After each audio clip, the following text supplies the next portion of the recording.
दोस्तों बहुत बहुत स्वागत है आप सभी का एक बार फिर से। जी हाँ दोस्तों, आज पूरे दिन की कई महत्वपूर्ण और बड़ी खबरें निकलकर सामने आ रही हैं। जानेंगे सभी खबरों को विस्तार से। तो दोस्तों खबरों में आगे बढ़ने से पहले वीडियो को एक प्यार भरा लाइक जरूर कर दें और ताजा खबरों को जानने के लिए चैनल को सब्सक्राइब भी जरूर कर लें।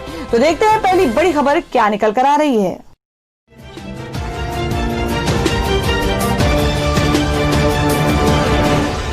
तो दोस्तों आज की जो पहली बड़ी खबर निकल कर आ रही है, आपको बता दें कि पाकिस्तान ने जारी किया नया मैप, जम्मू कश्मीर और जूनागढ़ पर ठोका दावा। जी आपको बता दें कि पाकिस्तान अपनी हरकतों से बाज नहीं आ रहा है। जम्मू कश्मीर आर्टिकल 370 हटाए जाने के बाद बरसी से एक दिन पहले पाकिस्तान ने अपने राजनीतिक नक्शे में परिवर्तन किया है। पाकिस्तान द्वारा इस नक्शे में लद्दाख, जम्मू कश्मीर के सियाचिन समेत गुजरात के जूनागढ़ तक दावा ठोका गया है और ये इतिहास में पहली बार है कि पाकिस्तान ने राजनीतिक नक्शे में बदलाव किया है। पाकिस्तान के प्रधानमंत्री इमरान खान ने मंगलवार को एक बैठक के दौरान देश का नया नक्शा लागू किया। इसमें लद्दाख, जम्मू कश्मीर के सियाचिन समेत गुजरात के जूनागढ़ तक का दावा किया है और नया नक्शा जारी करते वक्त इमरान खान ने कहा है कि यह पाकिस्तान के इतिहास का ऐतिहासिक दिन है। तो दोस्तों जिस तरीके से पाकिस्तान की सरकार फिर से एक नया मुद्दा लेकर सामने आई है, तो इसमें हमारी सरकार को किस तरह का एक्शन लेना चाहिए, आप अपना सुझाव कमेंट बॉक्स में जरूर दें। बढ़ते अगली खबर की ओर। और वहीं अगली खबर बता दें कि बारिश में डूबी मुंबई, अगले 48 घंटे में भारी बारिश का अलर्ट जारी। जी हम बात करें कि मुंबई और निकटवर्ती इलाकों में रात भर बारिश होने के बाद कई जगह जल भराव के कारण लोकल ट्रेन और यातायात सेवाएं मंगलवार को प्रभावित हुई हैं। यहाँ तक कि कोविड-19 के मरीजों का इलाज कर रही नर्सों और उनके चिकित्सकीय कर्मियों को भी अस्पताल पहुंचने में काफी परेशानी का सामना करना पड़ा है। भारत मौसम विज्ञान विभाग IMD के अनुसार शहर के कई इलाकों में सोमवार रात से 200 मिमी से अधिक बारिश हो चुकी है और अगले 48 घंटों में भी ऐसी ही बारिश रहने की संभावना है। कोरोना वायरस के मद्देनजर केवल आवश्यक सेवाओं में लगे लोगों के लिए चलाई जा रही मुंबई और उपनगर में लोकल ट्रेन सेवाएं भी पटरियों पर पानी भरने की वजह से बाधित हुई। बारकुला, दादर और महालक्ष्मी के पास सड़कों पर पानी भरने की वजह से वहां से यातायात को दूसरे मार्गों पर परिवर्तित करना पड़ा। उपनगर कांदिवली में भी सुबह सड़कों पर पानी भरा रहा था। नगर निगम के एक अधिकारी ने बताया कि कुर्ला सैन के निचले इलाकों और भांडुप के कुछ हिस्सों में भारी बारिश के कारण कई मकान डूब भी गए। उपनगर कांदिवली में पश्चिम एक्सप्रेस राजमार्ग WUEH पर मंगलवार सुबह भूस्खलन में पश्चिमी उपनगर में दक्षिणी मुंबई की ओर यातायात बाधित रहा। हालांकि वहां कोई हताहत नहीं हुआ है। और अब अगली खबर बता दें कि भूमि पूजन से पहले बोले लाल कृष्ण आडवाणी, कहा आज का दिन ऐतिहासिक, पूरा हो रहा है मेरा सपना। जी हम बात करें कि अयोध्या में राम मंदिर का इंतजार अब खत्म होने वाला है। बुधवार यानी कि आज प्रधानमंत्री नरेंद्र मोदी अयोध्या आकर मंदिर की आधारशिला रखेंगे। इसके साथ ही राम मंदिर के निर्माण का कार्य भी शुरू हो जाएगा। बीजेपी के वरिष्ठ नेता लाल कृष्ण आडवाणी और मुरली मनोहर जोशी को भी कार्यक्रम में शामिल होना था, लेकिन कोरोना के मद्देनजर उन्होंने अपना कार्यक्रम स्थगित कर दिया। शिलान्यास से एक दिन पहले लालकृष्ण आडवाणी ने राम मंदिर पर अपना बयान जारी किया। आडवाणी के मुताबिक 5 अगस्त का दिन ऐतिहासिक है। उनका एक सपना था जो कि पूरा हो रहा है। और वहीं अगली खबर बता दें कि क्या मंदिर आंदोलन के लिए सर्वस्व झोंकने वाले नेता शिलान्यास में पीएम मोदी के वर्चस्व से नाराज हैं। जी हम बात करें कि अयोध्या में राम जन्मभूमि स्थल पर राम मंदिर निर्माण आंदोलन में अगुआ रही साध्वी उमा भारती के हालिया तेवर को देखकर कहा जा सकता है कि 5 अगस्त को प्रधानमंत्री नरेंद्र मोदी की अगुवाई में एक भव्य राम मंदिर शिलान्यास को लेकर उमा भारती समेत कई नेता संतुष्ट नहीं है।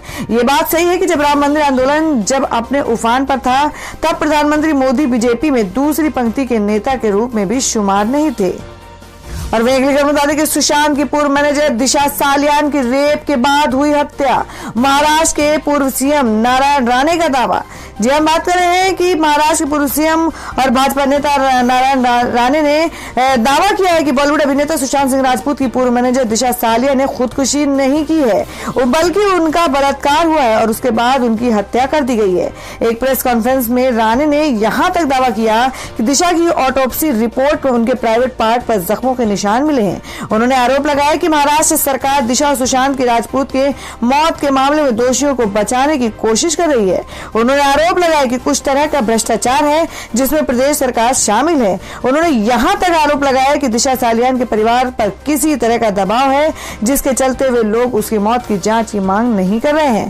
गौरतलब है कि मुंबई पुलिस दिशा और सुशांत दोनों की मौत को खुदकुशी बता रही है और दोनों में अब तक किसी तरह का संबंध होने का संदेह भी नहीं जताया जा रहा है। और अब अगली खबर बता दें कि मुश्किल में टेलीकॉम सेक्टर, 1500 कर्मचारियों की छटनी की तैयारी में वोडाफोन और आइडिया। जी आपको बता दें कि कोरोना संकट और लॉकडाउन के बाद टेलीकॉम सेक्टर मुश्किल में है। टेलीकॉम इंडस्ट्रीज को भारी नुकसान हुआ है। पहले से ही घाटे में चल रही इस इंडस्ट्री को कोरोना काल में बड़ा झटका लगा है, जिसके बाद अब वोडाफोन आइडिया कर्मचारियों की छटनी की तैयारी कर रही है। वोडाफोन आइडिया अपने कर्मचारियों की छटनी की तैयारी कर चुकी है। माना जा रहा है कि कंपनी 1500 कर्मचारियों की छटनी कर सकती है। ईटी की रिपोर्ट के मुताबिक वोडाफोन आइडिया 1500 कर्मचारियों को नौकरी से बाहर निकालने की तैयारी कर रही है। और वहीं अगली खबर निकल कर आ रही है कि सुशांत सिंह मामले पर पहली बार बोले आदित्य ठाकरे, कहा मेरे और मेरे परिवार पर कीचड़ उछाला जा रहा है। जी हम बात करेंगे बॉलीवुड एक्टर सुशांत सिंह राजपूत के निधन को 2 महीने पूरे होने वाले हैं, लेकिन अभी तक पुलिस की जांच में आत्महत्या की कोई ठोस वजह सामने नहीं आई है।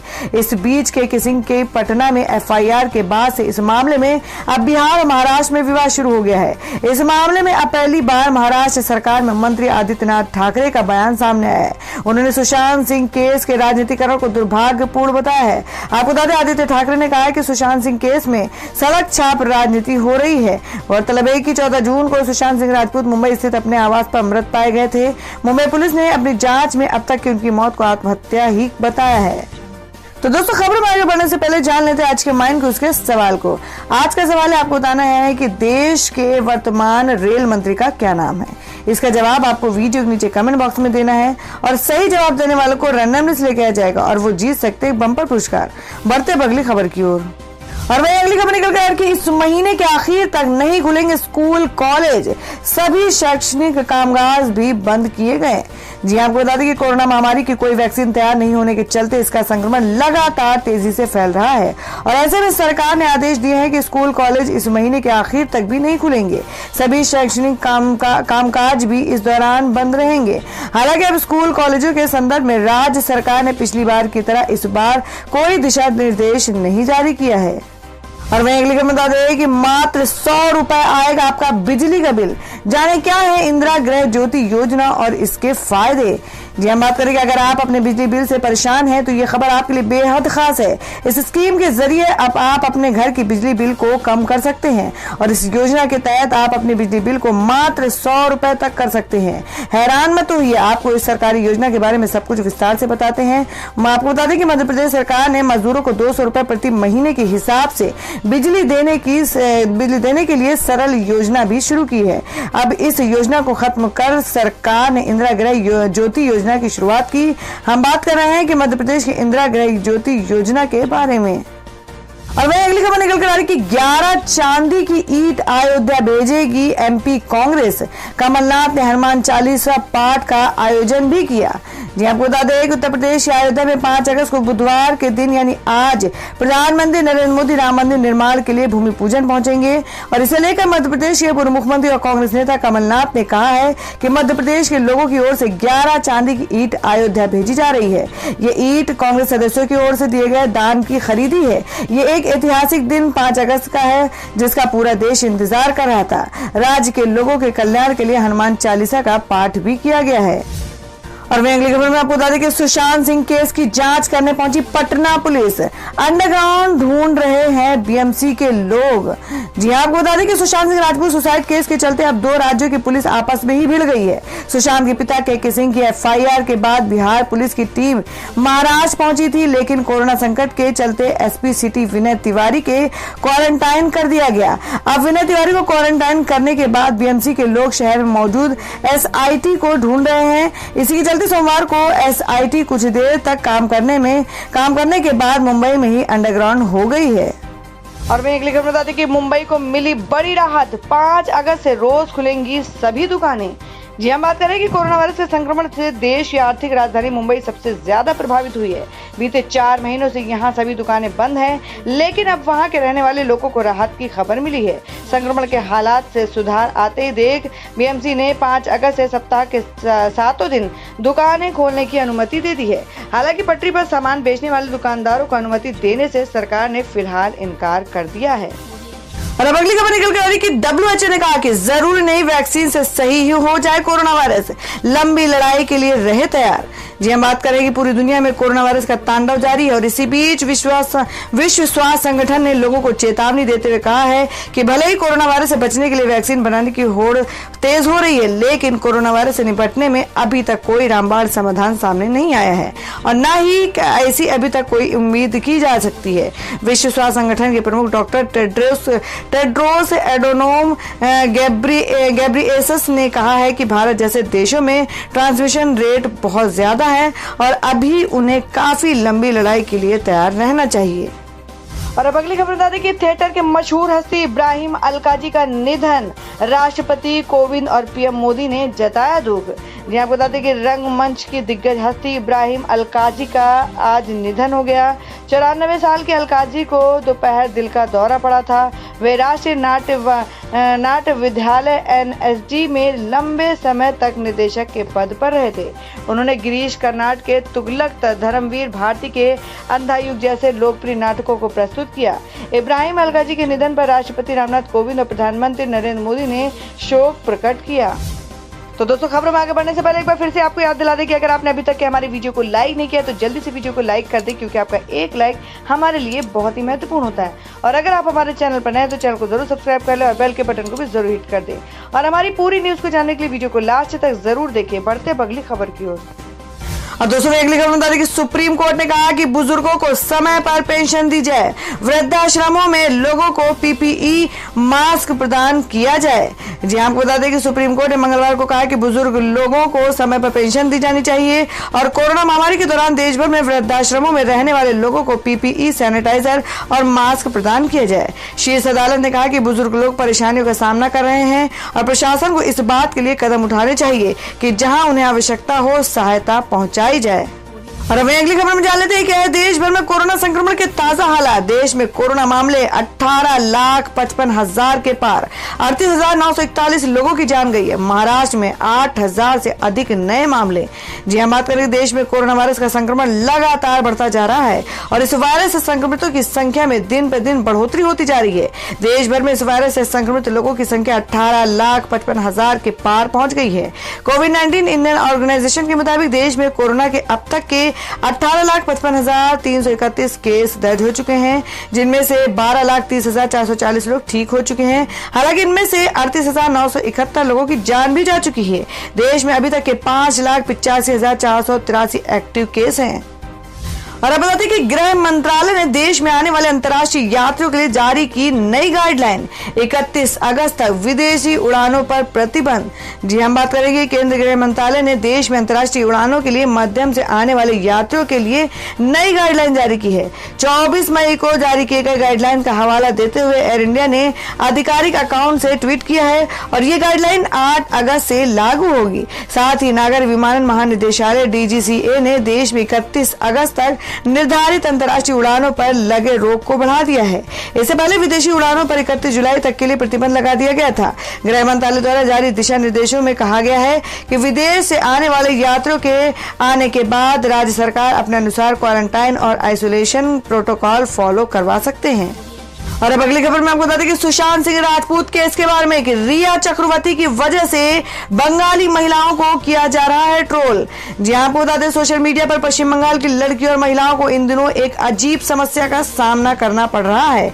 पिछले करीब 1 सप्ताह से उन्हें सोशल मीडिया के अलग अलग प्लेटफॉर्म्स पर ट्रोल किया जा रहा है और यहाँ तक कि गालियां भी दी जा रही है। असल में सुशांत सिंह राजपूत केस में रिया चक्रवर्ती के खिलाफ केस दर्ज किए जाने के बाद से उन्हें निशाना बनाया जा रहा है। अधिकतर पीड़ित महिलाएं कोलकाता की हैं। इसके अलावा राज्य के अन्य हिस्सों की महिलाओं ने भी पुलिस से शिकायत की है। आपको बता दें कि कोलकाता पुलिस के साइबर सेल डिपार्टमेंट ने इस मामले में जांच शुरू कर दी है। पश्चिम बंगाल महिला आयोग को मेल पर कम से कम 4 महिलाओं ने शिकायत दी है, जिसके बाद पुलिस ने जांच शुरू कर दी है। तो दोस्तों मैं अगली खबर में जान लेते हैं क्या है देश भर में मौसम के ताजा हालात। आपको बता दें कि लगातार बारिश से डूबी मुंबई, यातायात प्रभावित, देश के कई हिस्सों में आईएमडी का अलर्ट जारी। हम बात करें कि देश की आर्थिक राजधानी मुंबई में पिछले कई घंटों से लगातार बारिश हो रही है। सड़कों पर जलभराव हो गया है। बस और ट्रेन का परिचालन भी बंद हो गया है। और वहीं देश के अन्य हिस्सों में कई जगह तो कम बारिश और कई जगह तो हैवी बारिश हो गई है, जिससे कि आईएमडी ने अलर्ट जारी कर दिया है। आपको बता दें कि देश के मानसून एक बार फिर से एक्टिव हो चुके हैं, लिहाजा कई राज्यों में लगातार जमकर बारिश हो रही है। और वहीं पिछले कई घंटों से मुंबई में भी जोरदार बारिश हो रही है। और आपको बता दें कि देश की आर्थिक राजधानी मुंबई और उसके आसपास इलाकों में पिछले कई घंटों से लगातार बारिश है। बीएमसी का कहना है कि मुंबई में कई घंटों से बारिश जारी है और पिछले 10 घंटे में यहां 230 mm बारिश हुई है। ज्यादा बारिश के कारण तकरीबन मुंबई डूब सी गई है। हर तरफ सड़कों पर पानी भरा हुआ है। भारी बारिश का असर लोकल ट्रेनों और बसों पर भी पड़ा है। दोनों का संचालन रोक दिया गया है। वहीं लोगों को समुद्र के पास जाने से मना किया गया है। बीएमसी का कहना है कि दोपहर मुंबई के हिस्सों में न जाने की सलाह दी गई है। लगातार बारिश के कारण परेड इलाके में काफी जलभराव हो गया है। तो दोस्तों ये थी अब तक की सभी बड़ी खबरों की अपडेट्स। टुडे ब्रेकिंग न्यूज और लेटेस्ट खबरों को देखने के लिए हमारे चैनल को सब्सक्राइब जरूर कर लें। वीडियो को लाइक और शेयर भी जरूर कर दें अपने दोस्तों और रिलेटिव्स के साथ। तो दोस्तों फिर मिलेंगे काम की खबरों और सरकारी योजनाओं की एक और नई वीडियो के साथ। तब तक के लिए धन्यवाद दोस्तों।